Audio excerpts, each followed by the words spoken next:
Hello, Tunes in the Park, how are we? Fantastic. Getting from there. Oh, here we are, what a lovely venue this is, isn't it? Sounds pretty good. Hey? With a comedy tent stuck fucking half a mile away from the rest of the festival. I don't know what that's trying to say about us, but... And on this stage, I mean, let's be honest, I'm 3 bales of hay and a manger away from a nativity scene up here. Anyway, I thought I'd start by telling you a little bit about myself. My name's John, I'm 49 years old, and I'm from Cornwall. Get on.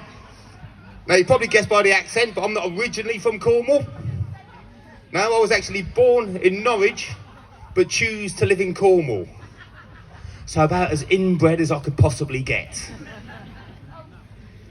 I don't know what it is about my sister, but I can't stop fucking her. Now, as I said at the top, I'm 49 years old, and whilst age means nothing to me, and I don't mean that in a Prince Andrew kind of way, I just mean that in a way that, you know, we should be glad that we're getting older, because it's not been afforded to everyone, and it's a privilege to be getting older. However, there are certain things about getting older that do bother me. And top of the list has to be, and every man around my age will kind of get this, he'll get out of the shower one day, and he'll be getting himself dry, he'll catch a glimpse of himself in the mirror, and he realises that his testicles are now bigger than his penis. I used to catch it back up again, but I swear it's like some kind of internal pulley system. My dick gets smaller. And there's clearly some kind of gravitational pull thing going on, just dragging my tits down with it. So to counteract this, I thought I'd best do something to get myself a little bit fitter. So I took part in my first ever park run. Anybody here done a park run? No. Fucking idiots. Now, my nearest park run to me is the Eden Project, and it's a very well supported park run. They get around 400 on average, and that's because if you complete the park run, you get to spend the project free of charge. So avoid it on a Saturday, because I bet it fucking stinks. You know, so what I didn't realise about the Eden Project park run, is that it attracts a lot of pensioners, because they love a free day out, they fucking love plants, and they're faster than me. So the park run starts and I start running. Now I'm a very unfit person, and after a few minutes I stop. And this one old boy in particular, about so high, white as a sheet on top, went past me, and I thought, I'm not fucking having that. So I chased him down, I overtook him, and I ran a bit further. And then I started walking, and he came past me again. So again I chased him down and I ran all the way to the bottom, and I started walking again, and he went past me again, and I thought, that's it. I thought, there's no way that I can catch him. But then we came to the uphill section, and I noticed that he walks up the hills. Now I also walk up the hills, but I walk faster than him. So I overtook him again. So this resulted in somewhat of an epic battle that lasted 37.5 minutes that I lost. And to add insult to injury, I was about 50 yards from the finish line. I'm running, and this little old dear, and twice my age, just fucking breezed past me. So I decided, next time I do the Eden Project park run, and I'm running on my last lap, and a pensioner comes past me, I'm tripping that fucker over. Yeah, there might be a few broken hips, but it's collateral damage, isn't it? You know? Now, as I've got older, one of the hobbies I've got into is photography. Specifically wildlife photography, and a very niche area of wildlife photography, in that I like to photograph people wearing wolf fleeces. There's one there. Now you'd be surprised how fucking many of them you've seen. My camera roll was awash with them. Honestly, now I'd love stalking a wolf fleece in its natural habitat. Plymouth Market. Or the spiritual home of the wolf fleece, Trago Mills. But it's got to such a stage where if I see one that I haven't got in my collection, I will literally ditch the car at the side of the road and chase down a fucking pensioner. They will know. The irony being, if they knew it was me. Honestly, it's like my kind of Pokemon. I've just got to catch them all. Okay then, survey time. Who here stands up to wipe their bum? There's a few true champions around, but there's not many of us. Now, I thought this was normal. My dad stands up to wipe his bum. My older brother stands up to wipe his bum, and I stand up to wipe my bum. And as I said, I thought this was the norm, until I got with my good wife, and she told me I was, and I quote, an absolute fucking weirdo for standing up to wipe my bum. I said, nonsense, you're talking rubbish. I said, all men stand, all women sit. I didn't know this.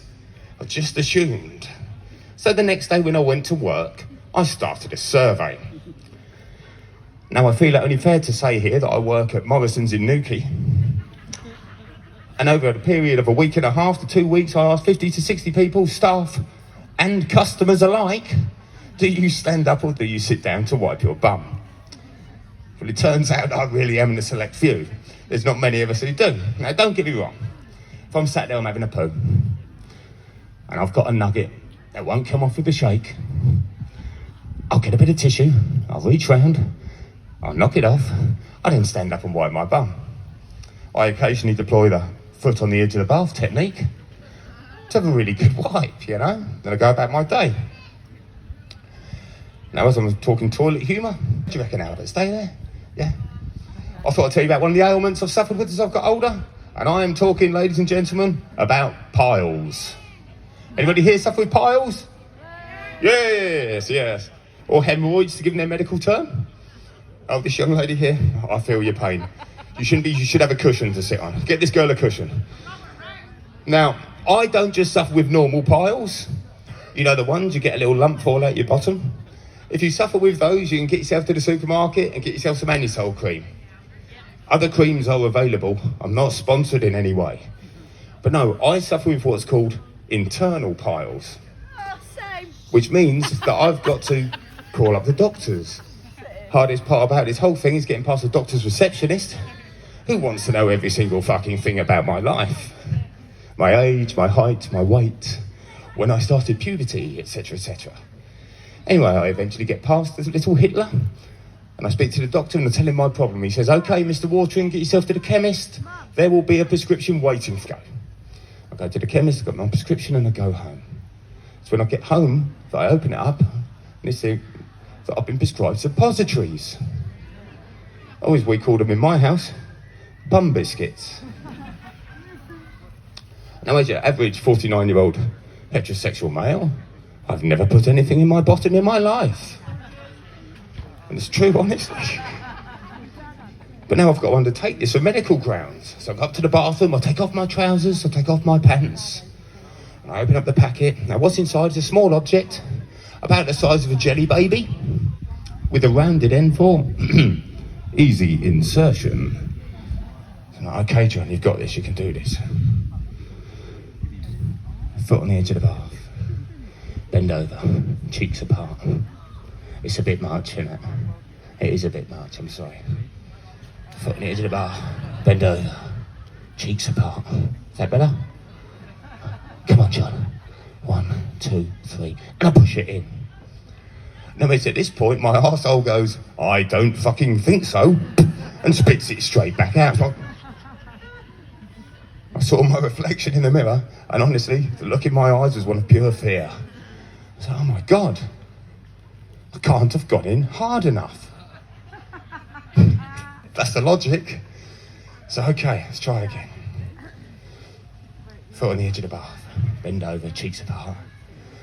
Come on, John. Give it a really good hard shove in there.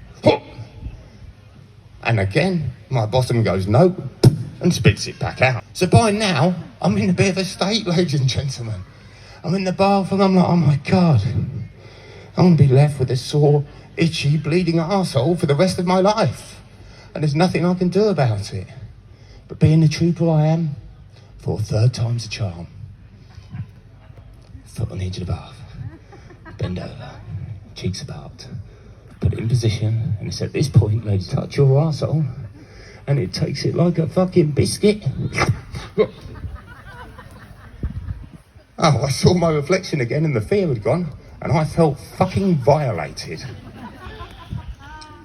Right then, now, as I mentioned earlier on, I'm a happily married man.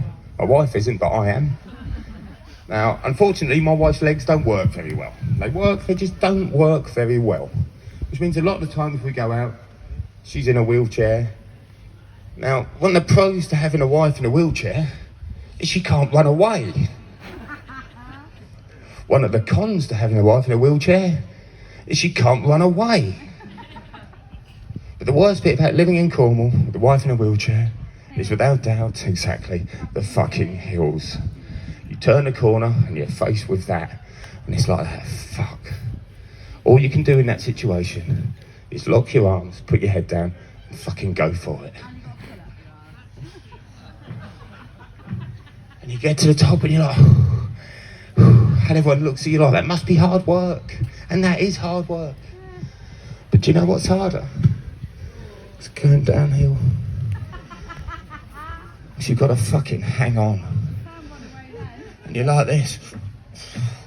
And there's an urge. We all get it. Just watch what happens. Anyway, choosing the park. Thank you ever so much. It's truly been an honour. The biggest gig of my